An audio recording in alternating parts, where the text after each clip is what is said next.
Hello, everyone. We're going to talk now about something different. Our session is about the lesson that we have learned about a migration to the .NET Core.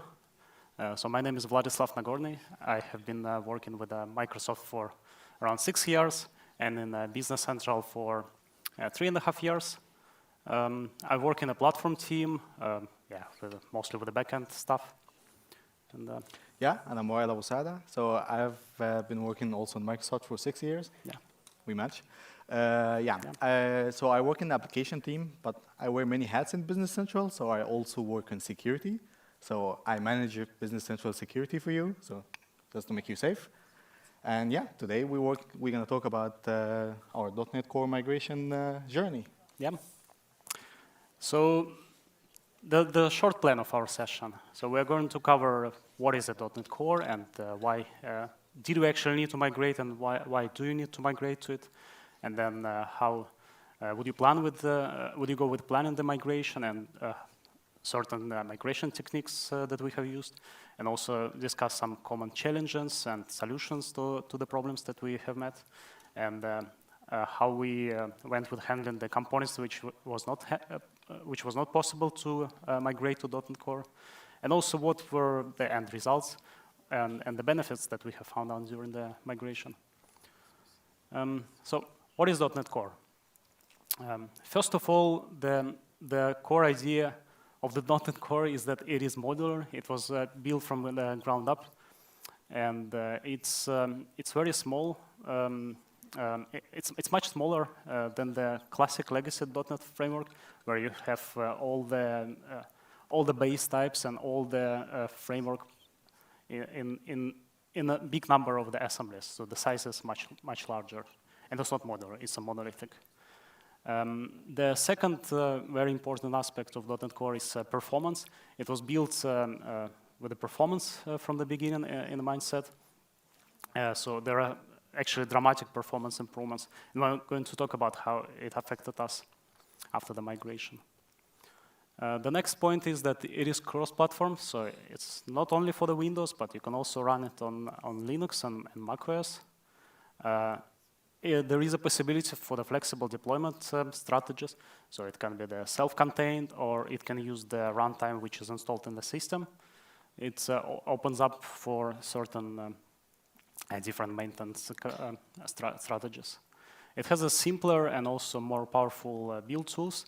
So there is a new CLI, and you can actually do everything through the command line interface now, unlike with the classic .NET.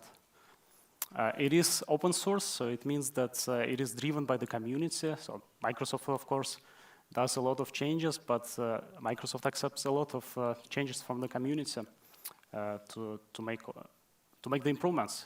And you can also see transparently how .NET is evolving, and you can follow all the developments.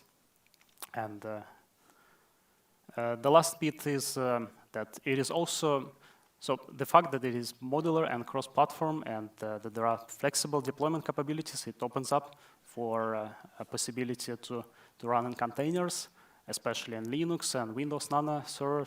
So you can run, it's perfect for the Kubernetes, for example, for the Azure Kubernetes service.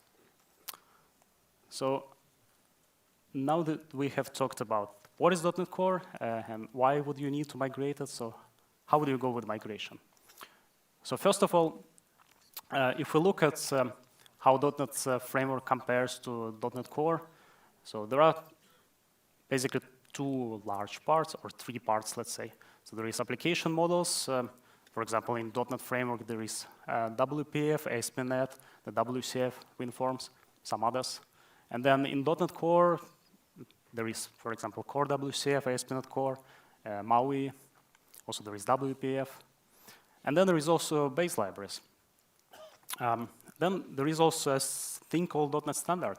So it was created to basically define one standard API of the base libraries across .NET Framework and .NET Core, which basically unifies the interface between them. And this was primarily made to simplify the migration to .NET Core without doing the big change to allow the gradual migration. Another thing that I'd like to cover is the .NET migration guide.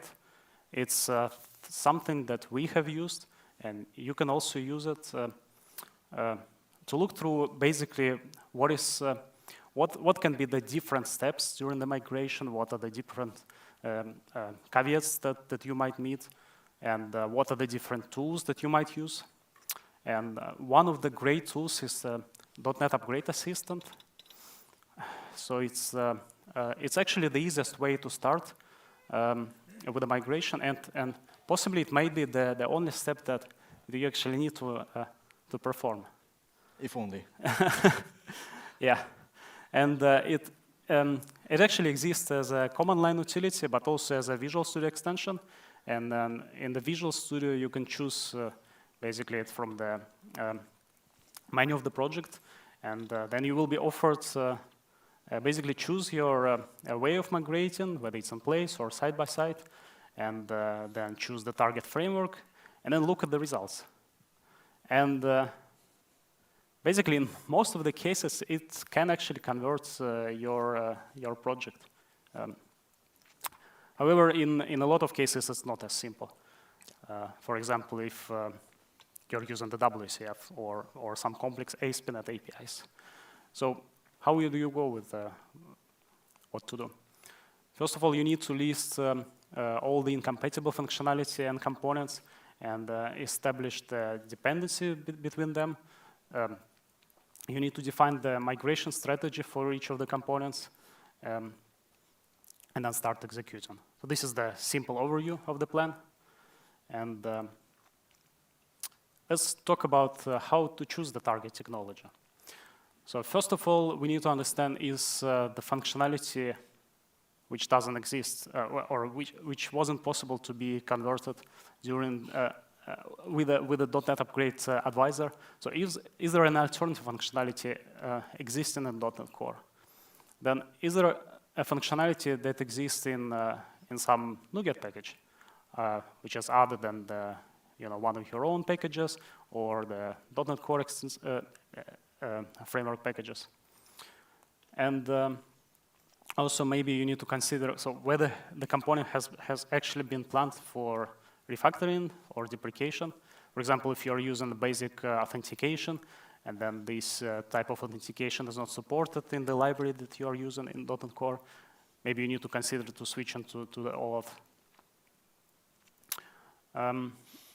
Another part or another technique to consider is whether to go with the in-place or side-by-side project migration. So the in-place is perfect for the small isolated components, like when you just need to change the NuGet package from one to another, or when the change, for example, takes 1 day or a couple of days to migrate.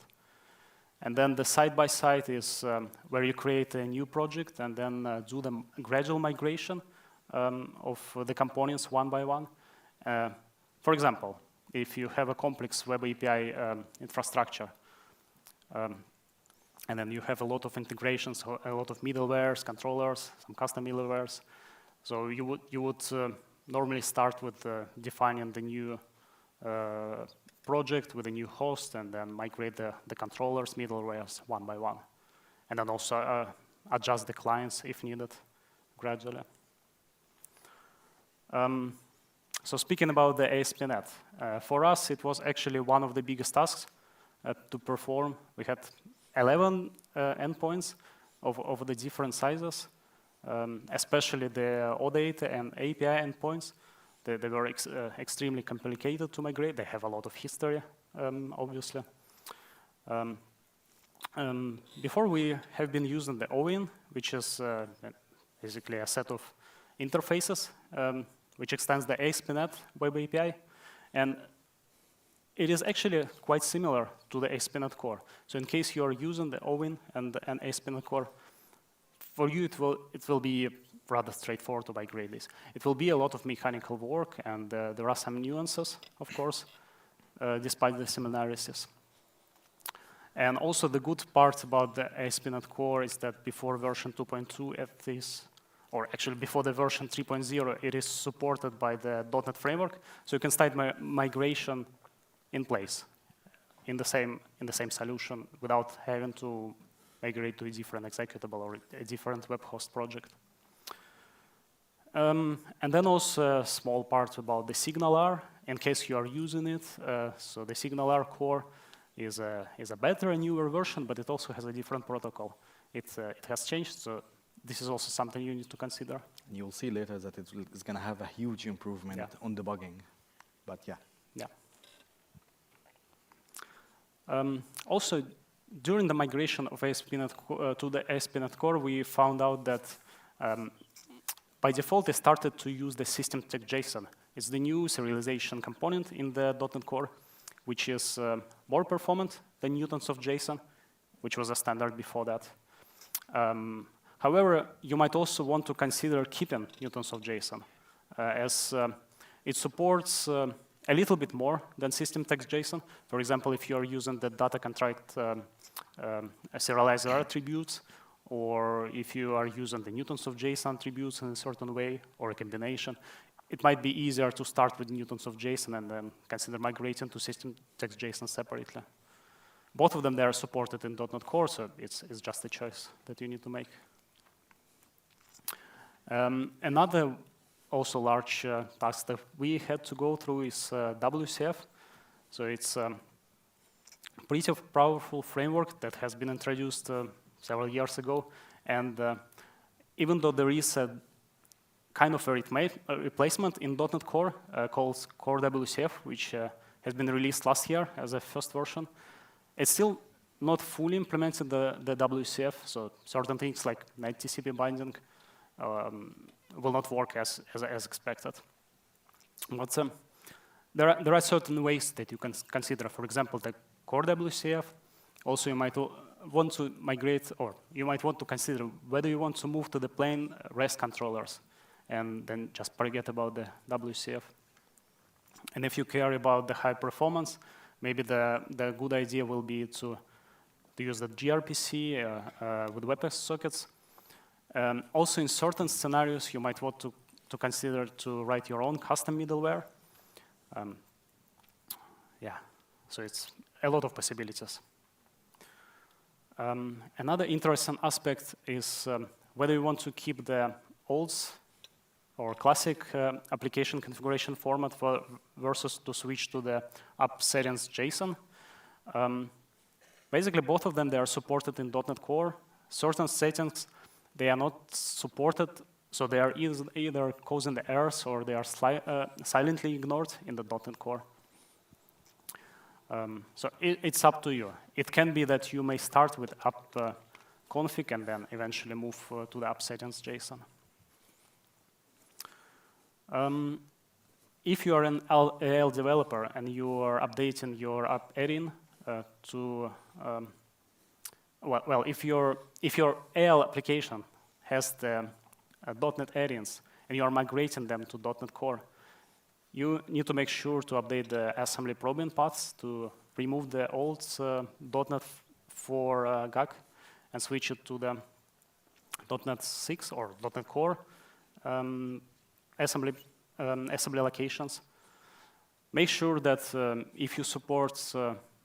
if you plan on supporting both the version 22 and the 21 and before, you need to consider switching the settings between the workspaces, because the one on the left, it is supported by version 21 and before, but if you want to target version 22 and above, you need to use the .NET Core assembly paths.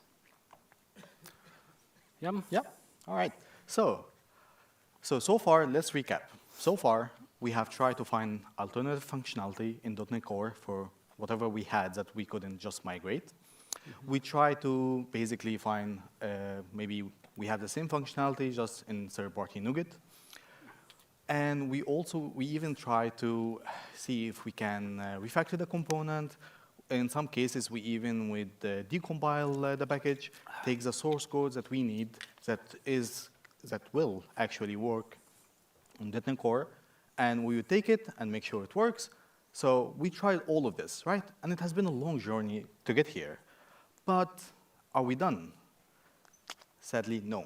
Business Central is a huge product with so many components. So we still had leftovers. And the next technique we try to address that is compatibility mode. So before we talk about compatibility mode, let's talk about type forwarding.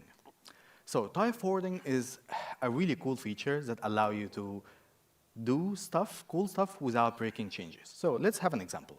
So let's assume you created your DLL for TechDays 22. And in that, you have created a class, awesome demo. But now, we're in 23, you came here, you want to update that to your new library, right, TechDays 23, and you want to use the same class. So what do you do, and how do you do it without a breaking change? So you move the code, you move awesome demo to your new library, you build it, it's there, perfect.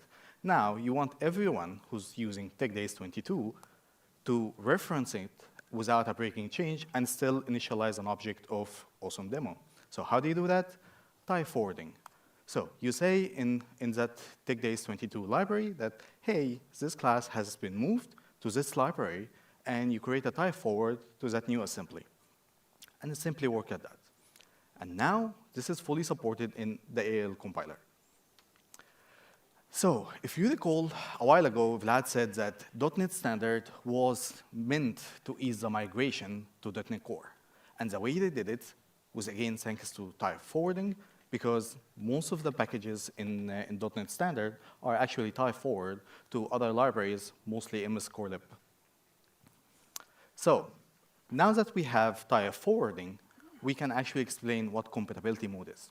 So compatibility mode is basically, it allows you to reference .NET Framework libraries from .NET Standard and .NET Core projects.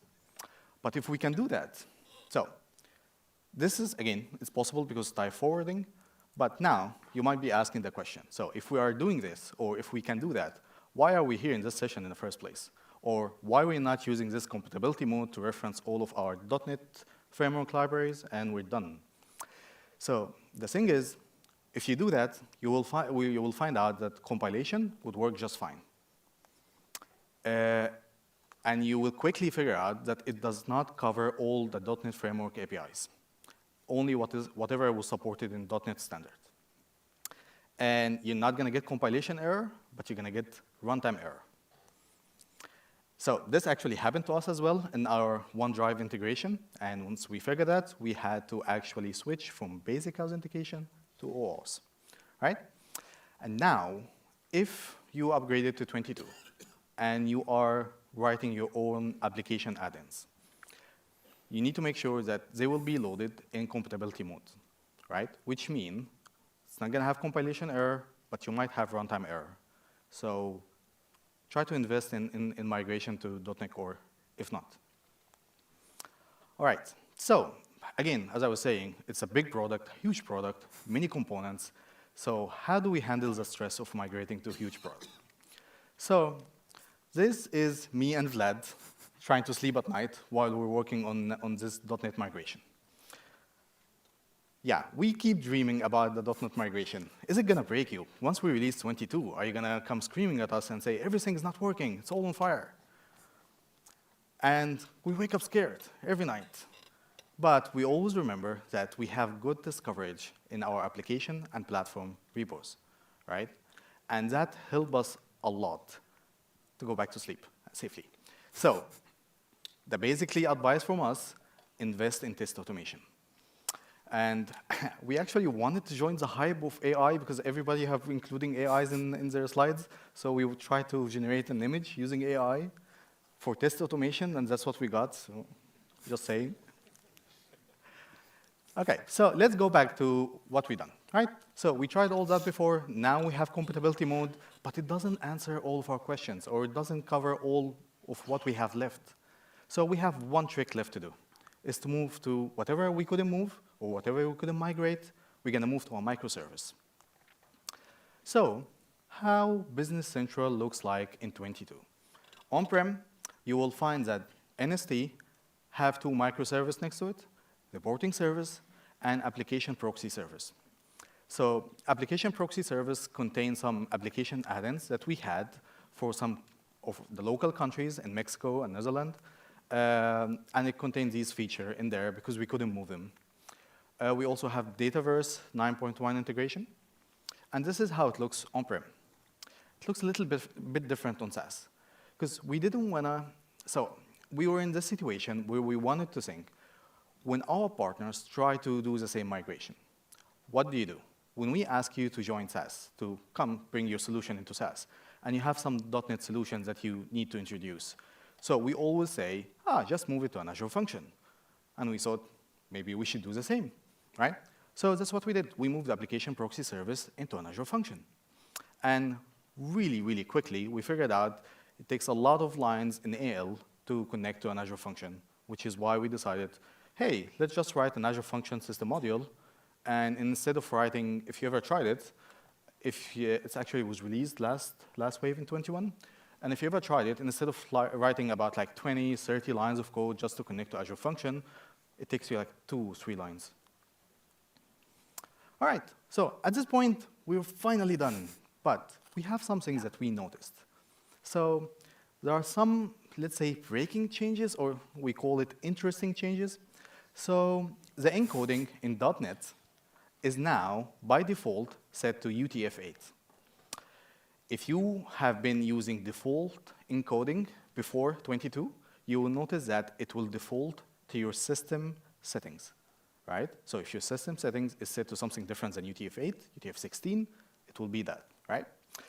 But here we have actually a recommendation for you. Whenever you need to use encoding, explicitly specify the encoding that you need to use, right?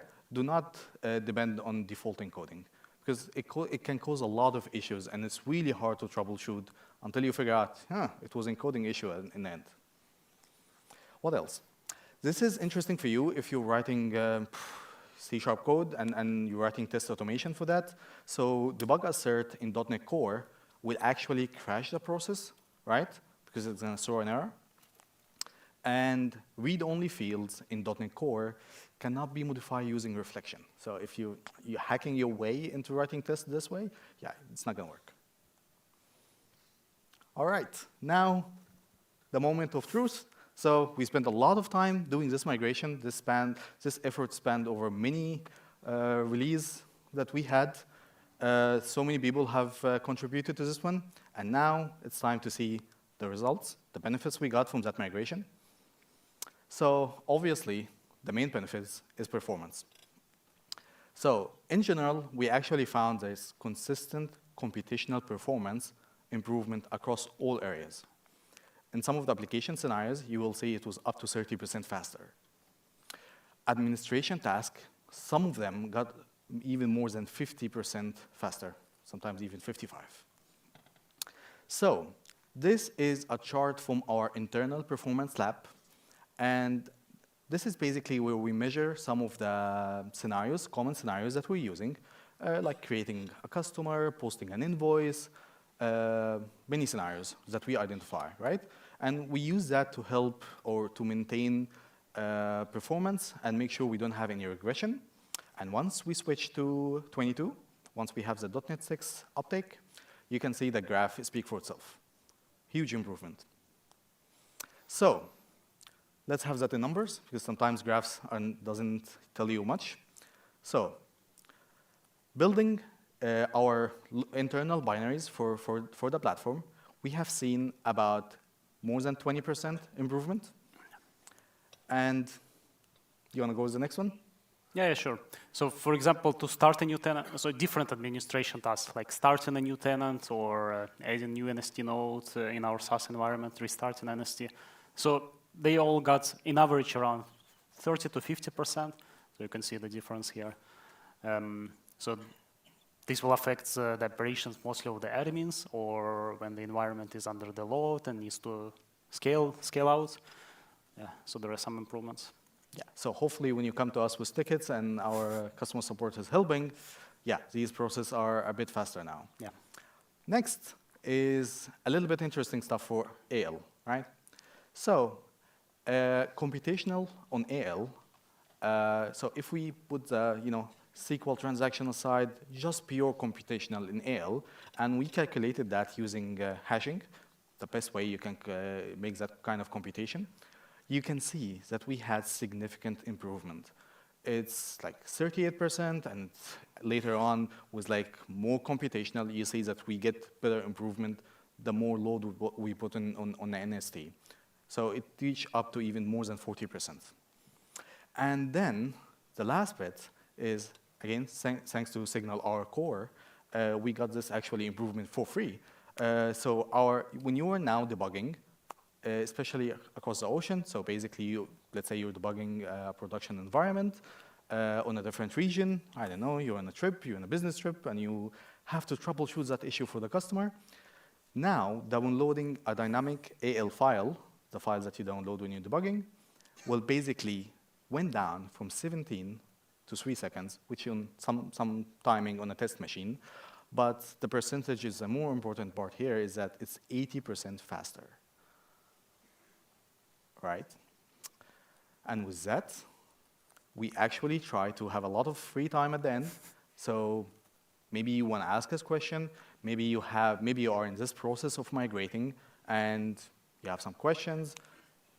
Let us know. So, any questions?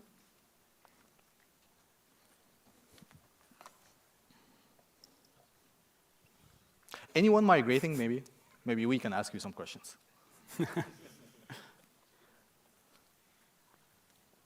Anyone writing C# code, .NET code? Yeah? .NET framework? Maybe the mic? Yeah. Oh, nice. So we had a .NET component which set up a connection to the Microsoft message queue, which is not anymore supported with .NET Core. Yeah. And there's just an experimental version. Have you got any recommendation what we should or could do to connect to the message queue on-prem, even in the future? You should take a look at the core WCF, because they have just announced that they're going to support the MSMQ. I think it's going to be version 1.4 or 1.5. It's already in preview, I believe. Good to know. Thank you. Mm-hmm. Yeah. All right, any more questions? All right, if not, All right. yeah. Thanks a lot. Thank you.